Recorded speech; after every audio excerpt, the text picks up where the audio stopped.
Velkommen til forældreinformation for dig, der har elever på 9. klasse i Vejen Kommune.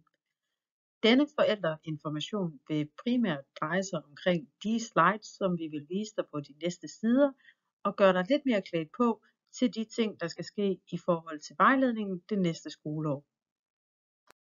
I løbet af 9. klasse vil der være kollektiv og individuel vejledning, som I kender det fra 8. klasse. I uge 41 er der frivillig brobygning, som vi har sendt informationsmateriale ud. Hvis jeres barn vælger ikke at tage på brobygning, vil det i stedet have mulighed for at tage på praktik. I hvert fald skal man enten brobygning eller praktik denne uge, eller en kombination af begge. I løbet af skoleåret vil der være mulighed for erhvervspraktik. Dette skal aftales imellem forældre, jeres barn og kontaktlærer. Vi vil opfordre til, at I går til åben hus arrangementer, når de her starter fra oktober og frem til og med februar måned. Ved åben hus arrangementer, hvor I tager afsted sammen med jeres børn, får I en fælles oplevelse og får et fælles ståsted til at snakke ud fra, når jeres barn skal træffe et valg om ungdomsuddannelse efter 9. og 10. klasse. I løbet af 9. klasse vil der også være uddannelsesparathedsvurdering, som I kender fra 8. klasse. Det er vigtigt, at vi får italesat og afdramatiseret, hvad det egentlig betyder.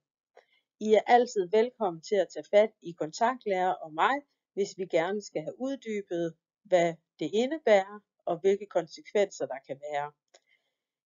Der vil også være information om udarbejdelsen af ansøgning til optagelse til ungdomsuddannelse. Her får I rigelig information, når vi nærmer os januar måned, og vi skal nok sørge for, at ingen står tilbage på perronen. Der er deadline for tilmelding til ungdomsuddannelser eller 10. klasse 1. marts 2024, og alle, uanset hvad man skal efter 9. klasse, så skal alle udfylde en tilmelding på optagelse.dk og afsende. Og det er alle. Som I kender det fra 8. klasse, vil uddannelsesparathedsvurderingen bestå af 4 elementer. De personlige forudsætninger, altså at man møder til tiden, og man er ansvarlig, og man kan træffe valg. På den anden side også, at man har nogle sociale forudsætninger, som at man tolererer sine klassekammerater og sine lærere og kan samarbejde. De praksisfaglige kan ikke være et benspænd for selve parathedsvurderingen, men kan dog være med til at give adgang til erhvervsuddannelser, selvom man har nogle personlige og sociale forudsætninger, der kunne have været bedre. I forhold til de faglige forudsætninger er karakterkravet, som I hørte om sidste år til erhvervsuddannelser, 02 i dansk og matematik, et gennemsnit på mindst 4 til HF og 5 til HHX, HTX og STX. I kan se på de slides, vi vedhæfter, meget mere om adgangskravene til de enkelte ungdomsuddannelser, og I er som sagt velkommen til at kontakte os. Hvis jeres børn har behov for specialpædagogisk støtte, det kan være, der er en ordblindhed, en autisme, ADHD, angst, OCD, et eller andet, som gør, at noget støtte i opstarten på ungdomsuddannelsen og for at gennemføre ungdomsuddannelsen er nødvendigt, så skal I endelig gøre os opmærksom på det. Og når I sender ansøgningen, skal I sætte flueben ved behov for specialpædagogisk støtte, det der også hedder SPS. Ungdomsuddannelsen vil så sørge for at søge støttetimer hjem, eller IT-redskaber, eller hvad der ellers måtte være behov for, så det er klart, når jeres børn starter på ungdomsuddannelsen, og de får den bedst mulige start. Uddannelsessystemet er bygget op på en måde, hvor vi kan lave 3 kasser. Så når jeres barn går ud af 9. eller 10. klasse, skal de vælge iblandt de her 3. I den blå kasse i erhvervsuddannelserne findes der over 100 erhvervsuddannelser, og når I skal starte, så vil det være på grundforløb 1, hvor man dog kun skal vælge iblandt de 4 hovedområder: sundhed, omsorg, pædagogik, kontor, handel og forretningsservice, fødevare, jordbrug og oplevelser, teknologi, byggeri og transport. Efter grundforløb 1 bliver uddannelsen mere specifik, og man vælger sin fagretning. En erhvervsuddannelse tager mellem 1,5 og 5 år, og vælger man at tage erhvervsuddannelsen med EUX, altså hvor de boglige fag er på gymnasielt niveau, så vil uddannelsen typisk tage 1 år længere. Til gengæld står man efter endt uddannelse både med et svendebrev og en gymnasial uddannelse. Vælger jeres børn at tage på en gymnasial ungdomsuddannelse, så kan de vælge de 3 treårige gymnasier, som er HHX, HTX og STX. Jeg vil anbefale, at I ser en meget informativ film på ug.dk, som viser, hvad præcis forskellen er på de 3 treårige gymnasiale ungdomsuddannelser. Men jo selvfølgelig også gå til de åben hus arrangementer, der følger i efteråret og i foråret i vinteren. Der er også mulighed for HF direkte efter 9. klasse og som altid efter 10. klasse. HF er en 2-årig forberedende uddannelse, som er særligt målrettet de professionsbacheloruddannelser, som for eksempel pædagog, jordmor, politibetjent, lærer. IB er en international gymnasial ungdomsuddannelse, og den kan man tage i Kolding på Kolding Gymnasie og i Esbjerg på Rybners. FGU er en forberedende grunduddannelse, som også er placeret i Vejen. STU er en særligt tilrettelagt ungdomsuddannelse for de unge, der ikke lige på tidspunktet har mulighed for at gennemføre en ordinær ungdomsuddannelse. Hvis jeres børn er i målgruppen for de 2 ungdomsuddannelser, så vil det være i samarbejde mellem jeres børn og jer og mig, som finder ud af, hvordan får vi visiteret til det rigtige tilbud, og hvad skal tilbuddet være.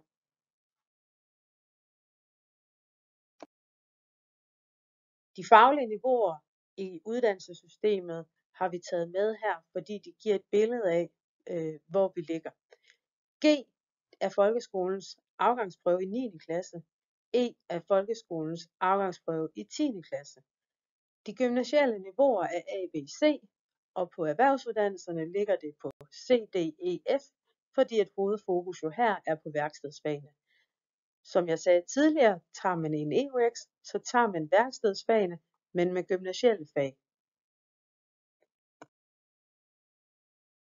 Jeg anbefalede tidligere, at I skulle se filmen på ug.dk om de forskellige gymnasielle uddannelser. I kan se et link her. Herinde vil der også være mulighed for at se en film om erhvervsuddannelserne og se, hvordan hverdagen vil være her. Der vil også være fokus på, hvad er det for nogle styrker og kompetencer, som vil være gode at kigge på i forhold til at træffe det rigtige valg for dig, for jeres børn. De ungdomsuddannelser, som vi samarbejder mest med, kan I se her. De fleste af de her vil også være at finde på den uddannelsesmesse, vi holder den 31. oktober. Der vil også være besøg fra FGU og V10. Efterskolernes dag ligger i slutningen af september. De her 3 muligheder er alle gode muligheder, som I kan kigge på, hvis jeres børn ikke direkte efter 9. klasse skal i gang med en ungdomsuddannelse. I 9. klasse er det vigtigt at minde jer om, at jeres børn skal udfylde det, der hedder en studievalgsportfolio. De har allerede været i gang med at skrive i den i 8. klasse. Studievalgsportfolien skal vedhæftes deres ansøgning, når de sender den afsted på optagelse.dk, og den kan være afgørende for deres retskrav om at blive optaget. Der er ingen krav til indhold, men der er krav til, at den er vedhæftet, og det er forældre og elevers ansvar. Men jeg ved, at de fleste skoler udfylder den sammen med eleverne undervejs, når der har været en aktivitet at berette om. Der er nogle vigtige datoer, som vi skal være opmærksom på. Uge 41, hvor der er brobygning. Den 31. oktober, hvor vi afholder uddannelsesmesse på VBC. I januar og februar er der åbent hus arrangementer på ungdomsuddannelserne og i 10. klasse. Og den 10. januar vil den foreløbige parathedsvurdering foreligge, og det er den, der skal bruges, når I afsender jeres ansøgning på optagelse.dk. Og deadline for at sende den ansøgning er 1. marts. I juni måned vil der være en revurdering af parathedsvurderingen, og det er den, som I endelig skal søge ind på ved jeres ungdomsuddannelse. Her er listet en lang række ting, som I som forældre skal være opmærksom på. Det kan virke ret uoverskueligt, men vi gør opmærksom på, at vi naturligvis vil sende jer rigtig mange beskeder og mails på Aula og sørge for, at I alle sammen kommer godt videre efter 9. klasse. På UG.dk kan I sammen med jeres unge mennesker være nysgerrige på samtlige ungdomsuddannelser og videregående uddannelser, og der er en lang række af værktøjer som adgangskortet, retningsviseren, som man kan prøve, hvis man er i tvivl om, hvilken uddannelse man gerne vil på, eller hvilken ungdomsuddannelse man skal vælge, fordi man ved, hvilken videregående uddannelse man gerne vil på. Der er ligeledes mulighed for at komme til at tale med en vejleder ved e-vejledning. De har typisk åbent om aftenen og i weekenderne, så hvis I har et helt konkret spørgsmål, så vil de kunne svare jer på dem. I er også altid velkommen til at kontakte den vejleder, der er tilknyttet jeres skoler. Tanja er tilknyttet Grønlandsskolen, Rødding Skole og Brandstrup Kristne Friskole. Annemette er tilknyttet Østerbyskolen, Højmarkskolen, Vejen Friskole og Gjerndrup Friskole. Og Susanne er tilknyttet Jels Skole, Bække Skole, Rødding Friskole og Brørup Skolen.